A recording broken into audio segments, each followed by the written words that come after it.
என்னை பிடித்துக் கொண்டிருக்கும் கெட்ட காலம் எப்போதுதான் நீங்குமோ? கவலைப்படாதீர்கள், கடவுள் மேல் பாரத்தை போடுங்கள், கஷ்டம் நீங்கிவிடும். அரசர் உடல் குணமடைந்து விடும். மன்னரை பற்றி கூட எனக்கு கவலை இல்லை. அழகேசனை நினைத்தால்தான் எனக்கு பயமா இருக்கிறது. அவனுடைய முன்கோபம், முரட்டுத்தனம். கவலைப்படாதீர்கள், நான் எப்படியும் இளவரசரை சரிப்படுத்தி விடுகிறேன். அரசரை நினைத்தால் தான் எனக்கு பயமாக இருக்கிறது. நம்முடைய இன்பமோ துன்பமோ அவர் உயிரில் தான் இருக்கிறது. மாயாவின் தந்தையிடம் வேறு என்னதான் எதிர்பார்க்க முடியும்? இளவரசே, அழகேசன் அழகேசன் இதுவரை அறியா பிள்ளையாயிருந்தான். சுற்றிலும் நடக்கும் சூழ்ச்சிகள் தெரியா குழந்தையாயிருந்தான். இன்று அவன் கண்கள் திறந்து விட்டான். வேஷம் போட்டு மோசம் செய்யும் இந்த உலகத்தை நன்றாக புரிந்து கொண்டான். இளவரசே, தாங்கள் சொல்வது உங்களுக்கு நன்றாக புரிந்ததுதான். பசுத்தோல் போர்த்திய புலிகள், நடிப்பு போர்வை போர்த்திய நச்சுப்பாம்புகள் நிறைந்தது இவ்வுலகம். துரோகமே இன்றைய உலகத்தின் நியதி. நண்பன் வேஷம் போட்டு நம்பியவர்களுக்கு துரோகம் செய்யும் நல்ல மனிதர்கள், பத்தினி வேஷம் போட்டு பதிக்கு துரோகம் செய்யும் பதிவிரதைகள், அமைச்சன் வேஷம் போட்டு அரசனுக்கு துரோகம் செய்யும் ஆச்சார பூதிகள். வாழ்க்கை நாடகத்திலே இத்தனை நடிகர்களையும் சந்தித்து விட்டேன். இளவரசர், புலி வாழும் காட்டில் பூனை வாழ முடியாது. நயவஞ்சகர் நிறைந்த நாட்டில் நல்லவர்கள் வாழ முடியாது. தாயும் பெண்தான்.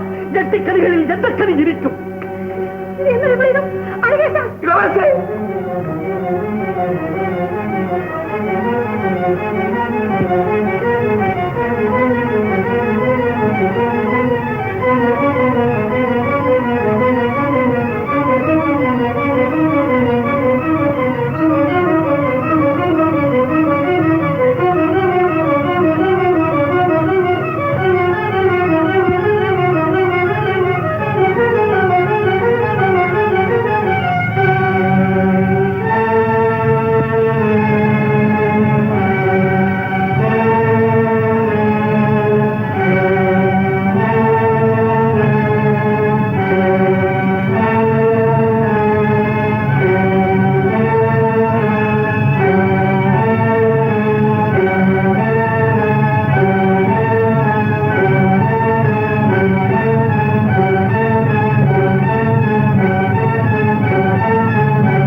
துணிக கருமம். வாழ முடியாதவனுக்கு வேறு வழி? வாழ முடியாதவன் ஈயும் எறும்பும் இறைவன் அருளால் வாழ்கின்ற இந்த உலகில் பகுத்தறிவுள்ள மனிதனுக்கு வாழ வழி இல்லையா? கல்லினுள் பேரைக்கும் கருப்ப உயிர்க்கும் உணவளித்து காக்கும் இறைவன் மனிதனை கைவிட்டு விடுவானா? ஓரறிவு படைத்த அவைகளுக்கு உணவே வாழ்க்கை. ஆனால் ஆறறிவு படைத்த மனிதனுக்கு அப்படி அல்லவே. தயவு செய்து தாங்கள் என்னை தடுக்காதீர்கள். நானா தடுக்கிறேன்? அவன் அல்லவோ தடுக்கிறான். உலகில் உதித்த சகல ஜீவராசிகளும் உயிர் வாழ போராடுகின்றன. நீ இறக்க துணிந்து விட்டாயே. ஆஷா பாசம் உனக்கு குலைத்து விட்டது போலும். தயங்காதே, என்னுடன் வா.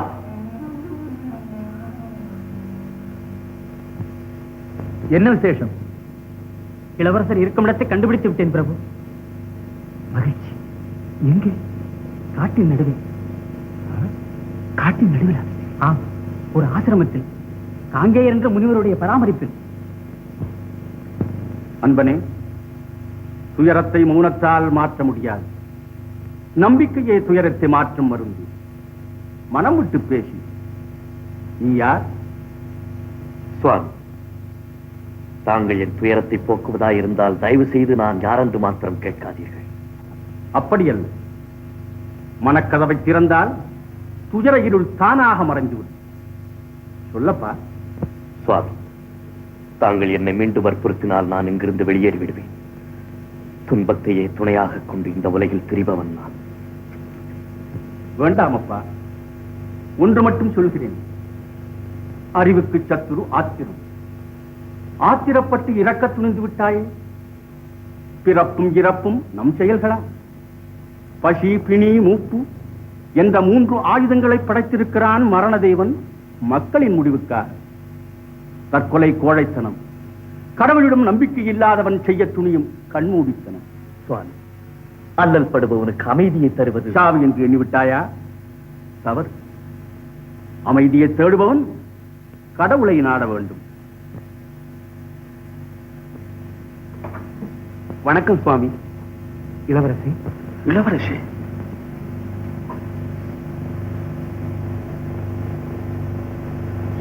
என்ன இது?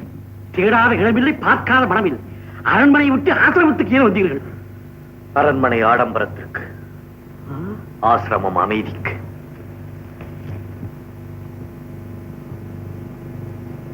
இளவரசர், அழகாபுரி இளவரசர். ஓஹோ, அரண்மனையை விட்டு வந்த காரணம் புலப்படவில்லை. தாங்க முடியாத மனக்கஷ்டம் என்று தெரிகிறது. கொஞ்ச காலம் என் பராமரிப்பில் இருந்தால் மனக்கஷ்டத்தை மாற்றி குழம்பிய மனதை தெளிய வைத்து அனுப்புகிறேன். ஏற்கனவே உடல்நலமிழந்த இவருடைய தந்தை மகனை பிரிந்த சோகத்தால் துடிக்கிறார், பெற்றதாய் பதறுகிறார். இளவரசர் நிலையையும் இருப்பிடத்தையும் அவர்களிடம் எப்படி சொல்வேன்? எப்படித்தான் மறைப்பேன்? இளவரசரின் மனோநிலையை கவனிக்க வேண்டும். நடக்கக்கூடாதது நடந்திருக்கும். தக்க சமயத்தில் நான் தடுத்திராவிட்டால் என்ன? ஆம், மலை அசைந்தாலும் மனம் அசையலாமா? கடந்ததை மறந்து கண்டிப்பாக வர வேண்டும்.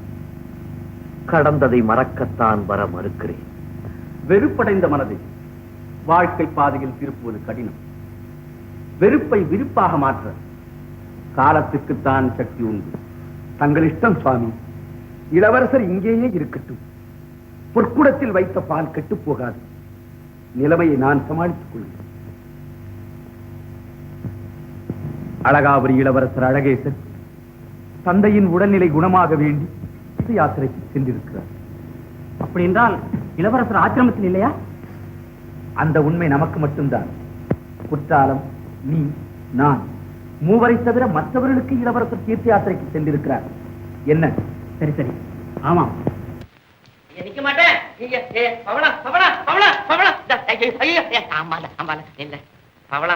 உனக்கு சொன்னாலும் தெரியல, தன்னாலையும் புரியல.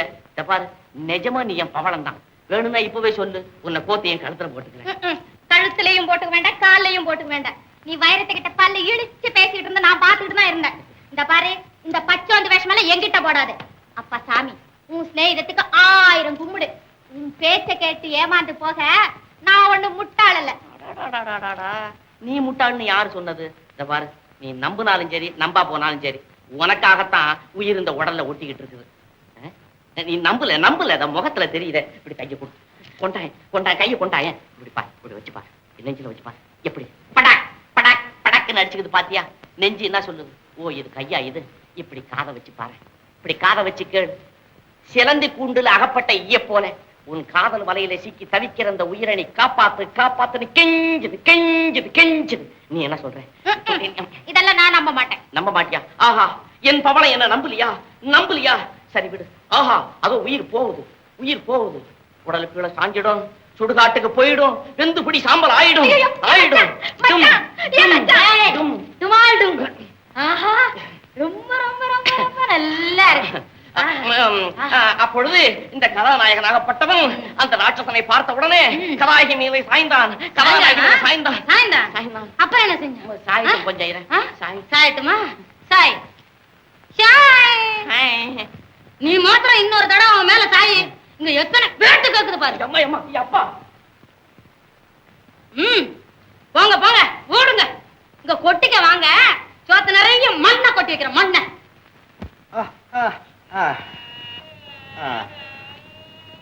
மதிவாணரே, நான் இந்த உலகை விட்டு மறைவதற்குள்ளாக ஒரு முறையாவது என் மகனை நான் பார்க்க முடியாதா? ஏன் மயங்குகிறீர்? அரசே, எங்கு தேடியும் அகப்படவில்லை. இன்று கூட சிலரை அனுப்பியுள்ளேன். இந்த சந்தர்ப்பத்தில் ஏன் என்னை விட்டு பிரிந்தான்? அதுதான் எனக்கும் புலப்படவில்லை மகாராஜா. மந்திரியார் அறியாதது ஒன்றுண்டா? தங்களுக்கு தெரியாமல் இருக்காது என்றுதான் எனக்கு தோன்றுகிறது. மகாராணி, தாங்கள் நினைப்பது போல் எனக்கு... சரி, எங்கிருந்தாலும் என் மகன் திரும்பி வந்தால் அதுவே போதும். மாயா உலகத்திலே மதிமயங்கி நில்லாமல் உன் மங்காத ஜோதியிலே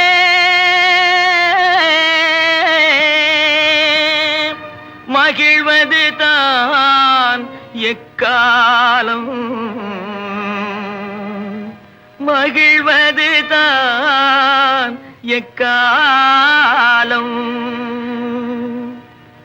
எட்டடி கோயிலிலே நீ வசிக்க இடமும் இருக்குதையா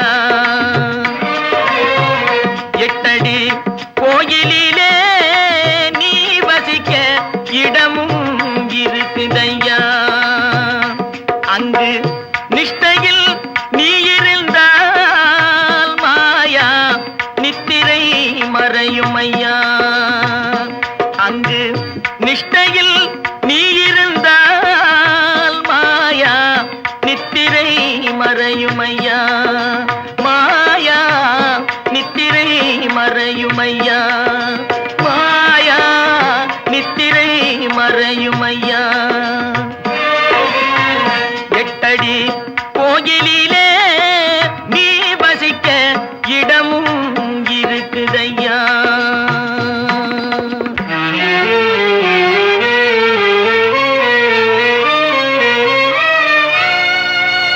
தேயாத நிலவு என்றே தேகத்தை எண்ணாமல் திகட்டாத ஜோதியிலே திகழ்வது நான் எக்காலம் ஆசையில் கயற்றினிலே பம்பரும் அகந்தையால் ஆடுதையா ஆசையில் கயற்றினிலே பம்பரும் அகந்தையால் ஆடுதையா ஐம்புல சிறைதனிலே ஐம்புல சிறைதனிலே நீ அமர்ந்தால் அமைதியும் நாடுமையா ஐம்புல சிறைதனிலே நீ அமர்ந்தால் அமைதியும் நாடுமையா எட்டடி கோயிலிலே நீ வசிக்க இடமும் இருக்குதையா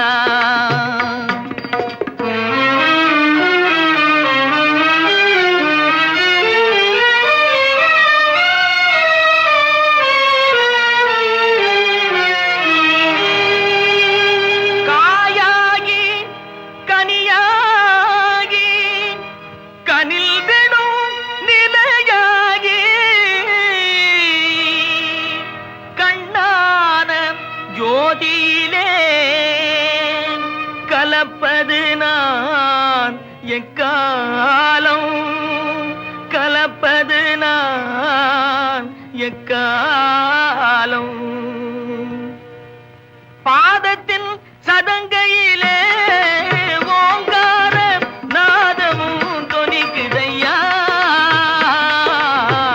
பாதத்தில் சதங்கையிலே ஓங்கார நாதமும் தொனிக்குதையா பக்குவ நிலையடைந்தால்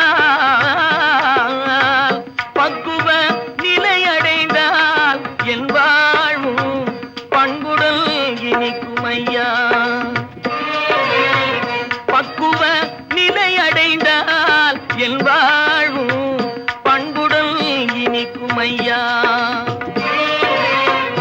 எட்டடி கோயிலிலே நீ வசிக்க இடமும் இருக்குதையா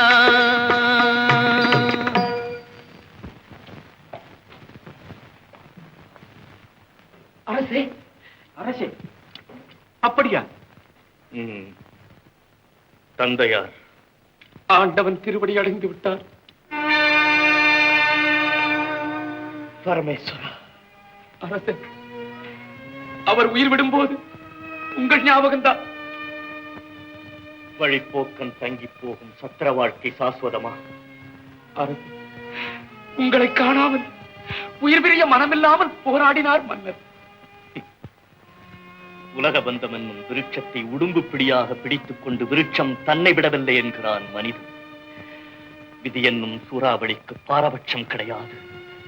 அந்த சூறாவளி அரண்மனை கோட்டைகளிலும் ஏழை எளியவர்களின் குடிசைகளிலும் இரவு பகலென்று பாராமல் நுழைந்து விளையாடுகிறது.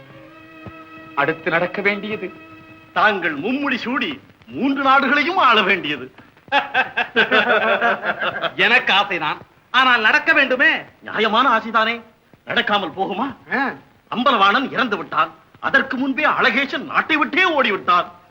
இனிமேல் அழகாபுரிய ஆள யார் இருக்கிறார்கள்? இல்ல, ராணி லலிதாங்கியின் கைபிடிக்கத்தான் வேறு யார் இருக்கிறார்கள்? சரியான யோசனை சோமநாதா. ராணி லலிதாங்கி எனக்கு இசைவாளா? இசையாமல் என்ன, தாங்கள் மட்டும் சரியானபடி திட்டம் போட வேண்டும். சரி, நீதான் சொல்லேன். முதலில் தாங்கள் அழகாபுரியை பிடிக்க வேண்டும். பிறகு ராணி லலிதாங்கி தங்கள் வலையில் தானே விழுகிறாள். அழகாபுரியை பிடிப்பதெப்படி? கதவில்லா வீடு போன்றது காவலன் இல்லாத நாடு, அதை பிடிப்பதா கஷ்டம். அரசே, நீங்கள் புறப்படுங்கள் சிறிசேனையுடன். அழகாபுரி படையும் பிரஜைகளும் துக்கத்தில் இருக்கும் போதை பிடித்துக் கொள்ளலாம். அழகேசன் திரும்பி வந்து விட்டால்? ஏன் திரும்பி வருகிறான்? திரும்பி வந்தால் தான் என்ன? ஏமாந்த சோனகிரி மாதிரி நம்மிடம் ஜீவனாம்சம் வாங்கிக் கொள்ளட்டுமே. சபாஷ், உங்களைப் போல் இன்னும் 2 மந்திரிகள் எனக்கு இருந்து விட்டால் இந்த உலகத்தையே ஜெயித்து விடுவேன். பிரபு, அடுத்து நடக்க வேண்டியது அழகேசன் அரசாள வேண்டியது. சுவாமி, நான் அரசாழ்வதா? ஆம். என்ன சுவாமி, எனக்கு எளிமையை போதித்த தாங்களே அரச பதவி என்னும் ஆடம்பரத்தில் என்னை மூழ்கச் சொல்லுகிறீர்களே, இது நியாயமா? சுவாமி, அரச பதவியின் அமைதியை குலைத்துவிடும், கடவுளை காண துடிக்கும் என் கண்களை மறைத்துவிடும். நான் என் அரச பதவியை தியாகம் செய்கிறேன் சுவாமி. அரசு வெறும் பதவியும் அல்ல, உரிமையும் அல்ல, அது மாபெரும் கடமை. மக்களை காக்க வேண்டியது மன்னன் கடமை. உரிமையை துறக்கலாம், கடமையை துறக்க முடியாது சுவாமி. ஆம், கடமையை துறந்தவன் கடவுளை நெருங்க முடியாது. நான் சொல்வதை கேள். வேலியற்ற பயிர் போன்றது காவலற்ற மக்கள் நிலை. பயிருக்கு வேலி போல், ஆற்றுக்கு கரை போல், மரத்திற்கு வேர் போல், மக்களுக்கு மன்னன். கடமை வா என்று அழைக்கிறது, கைவிடாது. ஜெய் சக்தி. தங்கள் ஆசி சுவாமி. மகிழ்ச்சி மன்னன்.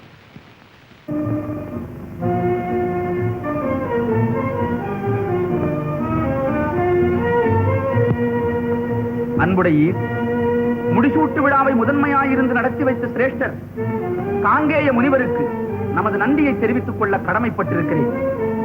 அவர் நம் நாட்டின் ராஜகுருவாய் இருந்து அரசியலில் நமக்கு உறுதுணையாக வழிகாட்ட வேண்டும் என்று அவரை வேண்டிக் கொள்கிறேன். அரசர் அழகேசர், அரசர் அழகேசர், அரசர் அழகேசர். ஓடிப்போன அழகேசன் திரும்பி வந்து விட்டான் நாட்டுக்கு. வந்தார் என்ன மகாராஜா? பேடி சாமியாராகத்தானே திரும்பி வந்திருக்கிறான். பட்டம் ஏறு கட்டி கொண்டு விட்டானாமே. உண்மையை சிம்மாசனத்தில் அமர்த்தினால் அது என்ன செய்து விடும் மகாராஜா? காஷாயம் கட்டிக்கொண்டு காய்கறிகளை தின்று கொண்டு காட்டிலே சுற்றி திரிந்து கொண்டிருந்த அவனுக்கு என்ன பலம் இருக்க முடியும்? படையெடுத்து பார்த்து விடட்டுமா? பார்க்கலாம். ஆனால் நேருக்கு நேராக முட்டிக்கொள்வதை விட குறுக்கு வழியாக செல்வதே நல்லது. எப்படி? அழகாபுரிக்கே சென்று அங்கு நமக்கு சாதகமான சூழ்நிலையை ஏற்படுத்திக் கொள்ளலாமே. அவ்வளவுதானே? ஆமா, செய்து விடலாம். மகாராஜா மட்டும் மனது வைத்தால் நெருப்பு என்றால் பற்றி கொள்ளாதா?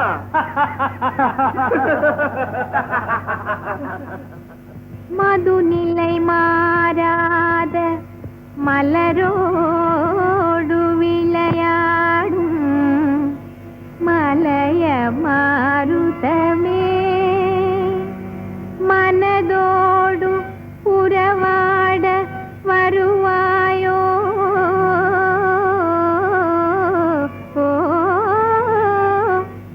மதுநிலை மாறாத மலரோடு விளையாடும் மலைய மாருதமே,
கனவு கண்டா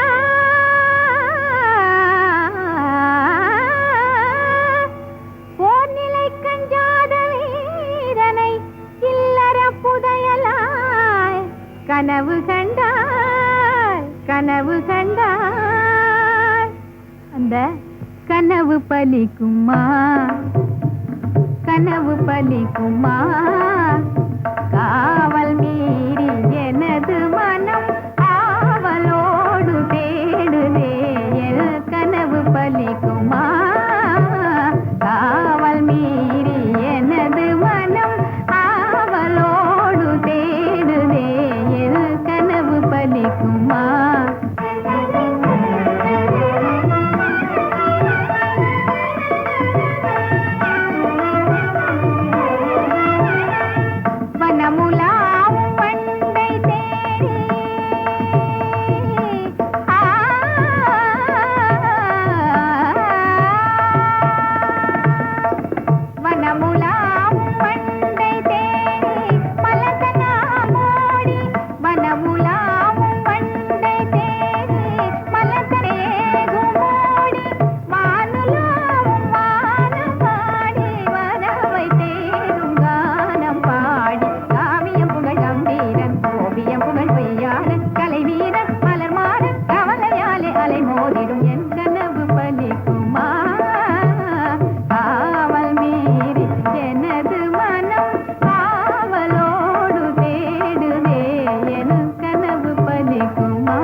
சரி, இந்த நிருபத்தை ராசி உள்ள கையாக பார்த்தேன்.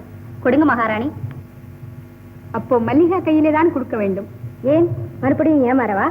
மறுபடியுமா? இனிமேல் நான் ஏமாறவே மாட்டேன். எதிரி நெருப்பு, நெருப்புக்கு எதிரி நீர், பருவத்திற்கு எதிரி பக்குவம், மனப்பக்குவத்திற்கு எதிரி பருவம். முதல் கருத்து புரிகிறது சுவாமி. இரண்டாவது கருத்து, பருவத்தின் சேஷ்டைகளை அடக்க பக்குவம் தேவை. ஆனால் மனோபக்குவத்தை பருவநிலை கெடுத்துவிடக்கூடும். அப்படி என்றால் வாழ்க்கை பாதையிலே செல்லும் போது தாமரை தடாகம் தென்படும். உடனே தாகம் எடுக்கும். தாமரை புஷ்பங்கள் கண் சிமிட்டி சிரித்து அழைக்கும். புரிகிறது சுவாமி. தண்ணீர் குடிக்க கூடாது, மலரை பறிக்க கூடாது. மகாராஜா, 2 சன்னியாசினிகள் தங்களை காண வேண்டுமா? ஜெய சக்தி. சன்னியாசினிகள் மன்னன் பெண்களை பார்ப்பதில்லை என்று கூறிவிடு. அழகேஷா, சன்னியாசம் பெற்றவர்கள் ஆண்களானால் என்ன, பெண்களானால் என்ன, தரிசிக்க மறுக்கக்கூடாது. வரச்சொல். வரட்டும் அழகேஷா. காரணமின்றி காரியமின்றி தேடி வரமாட்டார்கள் அடியார்கள். பருவத்திற்கு எதிரி பக்குவம், மனப்பக்குவத்திற்கு எதிரி பருவம். ஜெயசங்கர், ஜெயசங்கர். ஜெய சக்தி. அம்மணிகள் யார்? அடியாருக்கு அடியார்கள். இந்த இளமையிலேயே துரோகர காரணம்? இளமை, இளமை சாஸ்வதமா? இந்த வாழ்க்கை நாடகத்தில் ஒவ்வொருவரும் ஒவ்வொரு வேஷம் போடத்தானே வேண்டும். தாங்கள் இங்கு விஜயம் செய்ததின் நோக்கம்? இதோ இந்த ஓலை. ஓலை? என்ன ஓலை? யாரிடம் இருந்து? இந்த ஓலையே சொல்லும்.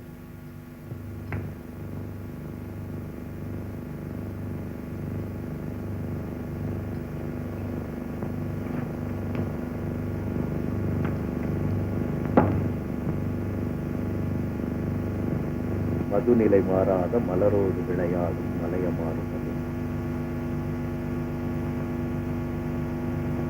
மனதோடு உறவாட வருவாயம் அன்பு. ராணி லலிதாணி. ஜெயசக்தி.